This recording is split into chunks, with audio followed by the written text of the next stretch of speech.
Okay. So, I want to talk about is another case of someone claiming an exemption for conscience, the so-called cake baker case, right? Um, Maybe you guys have heard of this, maybe you haven't. It also raises some interesting issues. And I think it helps us to think about what kinds of allowances do we want to make, what kinds of allowances don't we want to make for conscience. So, the actual name of this case is the Masterpiece Cake Shop versus Colorado Civil Rights Commission. Went to the Supreme Court. They basically kind of just punted on it on some really narrow grounds. It's kind of unclear where this is going to end up, right? But here's the background to the case.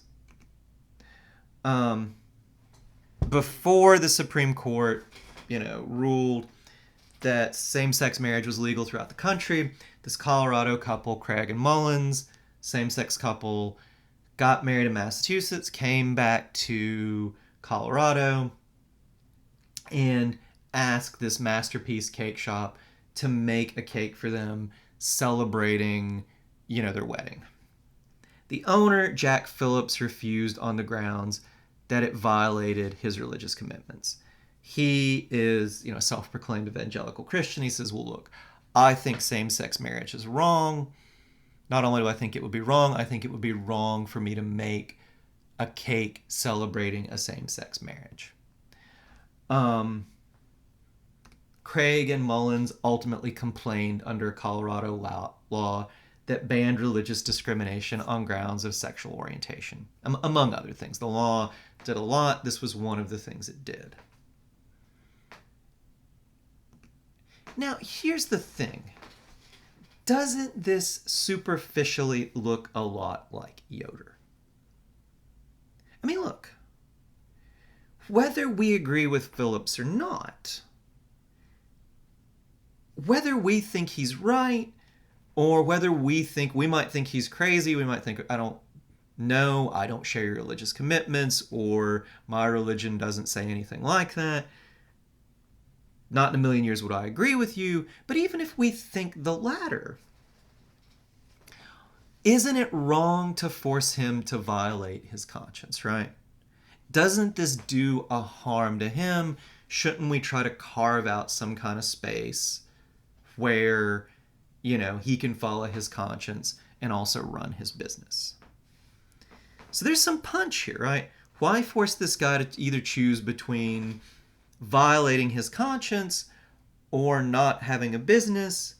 And look, even if you completely disagree with him, even if you think that not only is same-sex marriage okay, but it should be, legally recognized as much as any other marriage, even if you think that, I hope you can see that there's something to be said for, well, why should we force someone who sincerely believes it's wrong and says it's against his conscience to bake a cake for a same-sex wedding? Why should we force him to do that, right?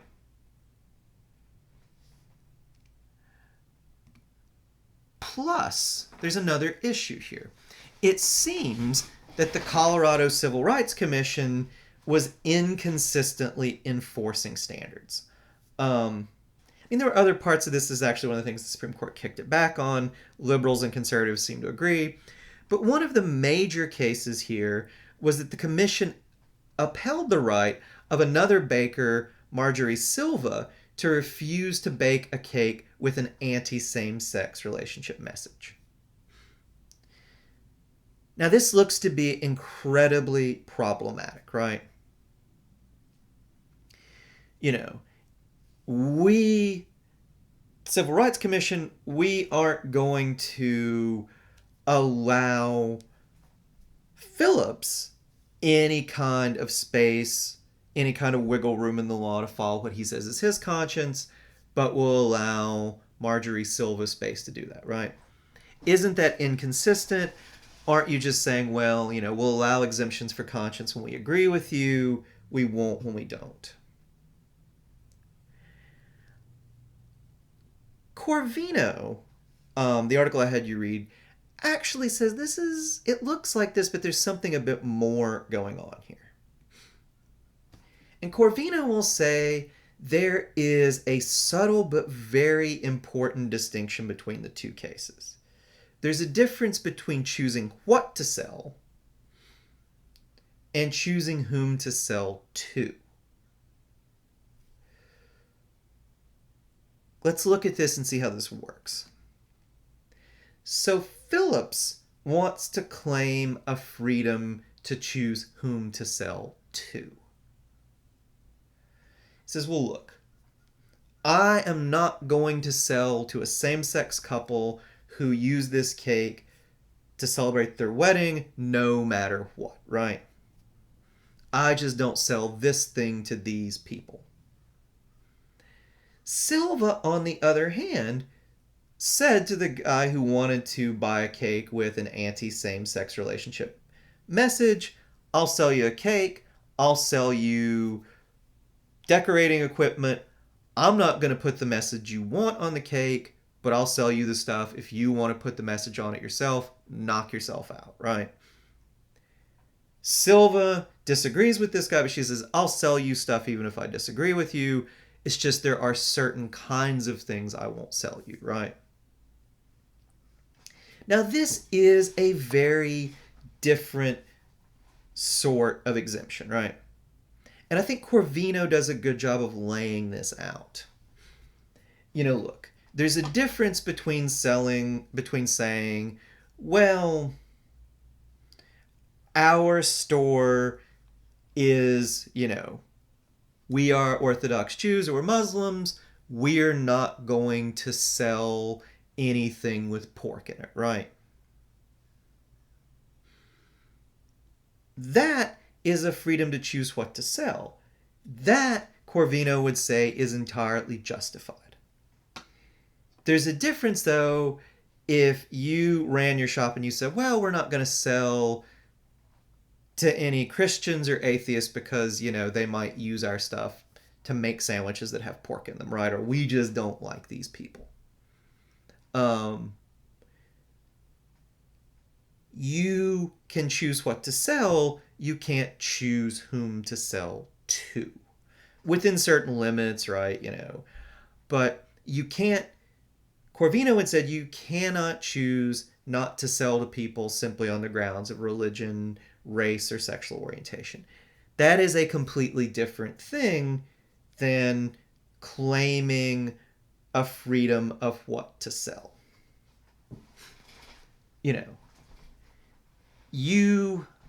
Your store does not have to carry pasta and tomato sauce. You might say, oh, I hate Italian food. I'm not going to carry any of that stuff. I think it tastes nasty. That's within your rights.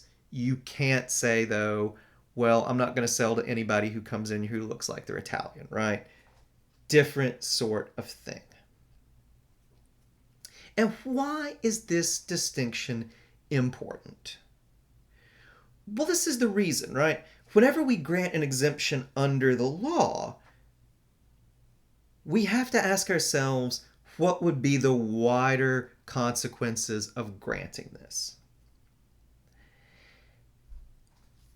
Allowing the Mennonites in Yoder to pull their children out of school in the 8th grade, the court says, and I think pretty rightly, is not going to have wider application. But if we allow Phillips the exemption he wants, people should be free not to sell to other groups of people because they claim a religious commitment. That's going to have really wide-ranging, really ultimately disastrous effects, right? Well, why do I say this? If you can choose who to sell to by claiming a religious commitment, you could just exempt yourself from civil rights laws, right? You could say, and Corvino mentions the owner of a barbecue stand in South Carolina who did try to say this, my religion opposes integration, so I'm not going to sell to any African Americans in my store, right? If we say that religious claims allow you to say, well, serving this group of people violates my conscience, so I'm not going to do it. If we allow Phillips the space he wants, there's no principled reason to refuse these other claims, right? So civil rights laws, laws that say you can't refuse service on the grounds of race, would have to go out the window. Laws like the American Disabilities Act would have to go out the window, right? American Disabilities Act says you have to have handicap spaces, ramps. Well, to exempt themselves from that, somebody would just have to say, well, it's against my religion to serve handicapped people. And you might say to yourself, well, what crazy religion would be against serving handicapped people? I don't know. I'm sure there is one, right? And if there isn't, the owner of the store could just make it up, right? And, we can't as a society get into the business of saying, oh, this is a real religion, this is not. We would, if we grant Phillips this, there seems no principled reason to say, no, you can't refuse to serve disabled people because of some religious claim. We'd have to allow that too. So, to grant Phillips what he wants, and I'll be honest, I have some sympathy for Phillips in this case, right? But to grant him what he wants, to carve out this space to say, you don't have to serve certain people because of your religious commitments, well, if we're consistent with that, any laws that push businesses to serve the disabled or push them not to discriminate on racial grounds would just have to go out the window. Now look, I think all Corvino's argument gets you if Phillips had said, I'll sell you guys a blank cake, but I'm not putting two grooms on top of it, I'm not writing your names on it, you get a blank cake, that's it. Then I think, Corvino would have to say, well, Phillips is protected because, in the kind of decorations he puts on it, that is a choice about what to sell, not whom to sell to. I do have some sympathy for Phillips, I do think it's odd to try to push this guy to serve, a cake against his claims of conscience, especially since, I looked up this morning, the town this is in had something like, I stopped at a dozen bakeries. There are plenty of options besides Phillips. This does seem a bit like a cudgel to get this guy to, acknowledge your relationship when he doesn't want to, right? Which you might think he's wrong, you might think he's a bigot, you might think whatever. There seems something distasteful about cudgeling someone with the law in that way. But even if that's the case, even if we have some sympathy for him and his claims of conscience, we can't really carve out the space he wants because the wider effects would be completely disastrous. And I think we need to think about the wider effects in any case where we might want to carve out exemptions for conscience or not. Think about draft exemptions, right? We probably want to make it, in the case of the draft, if people have sincere commitments and they're willing to do alternative service,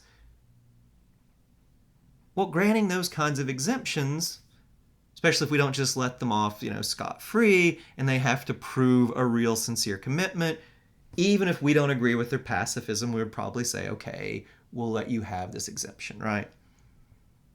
Now, look, I don't have the magic way to think about all of these cases, claims to conscience. As Dworkin points out, they're pretty hard. But I do think this, two questions we ought to ask ourselves: how important is this to the person in question?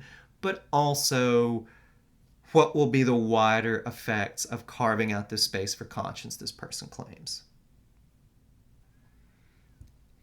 If they're really wide-ranging, undermine a lot of other laws, even if we might sympathize with claims to conscience, I don't think we can grant them.